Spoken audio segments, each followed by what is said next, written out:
Ang engkwentro ni Pedro sa kabanalan ng ating Panginoong Jesucristo nawa ay sumalamin sa ating engkwentro sa kabanalan ng Diyos sa bawat sandali ng ating buhay. At yung mga pagbasa natin ay hindi para ipamukha sa atin kung gaano tayo kamakasalanan. Yung mga pagbasa natin ay para ipaalala sa atin kung gaano kalaki ang pagmamahal at ang pagiging mapagbigay ng Diyos. Na sa kabila ng ating pagiging makasalanan, sa kabila ng ating pagiging tao na marupok sa kasalanan, hindi tumitigil ang Diyos sa paglapit sa atin at sa pagbibigay sa atin.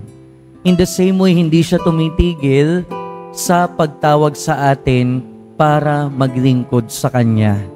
Kaya nga ang paalala din sa atin, katulad nung paalala niya kay San Pedro, huwag kang matakot.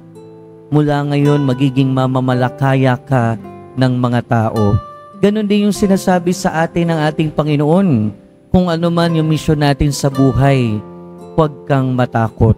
Amen.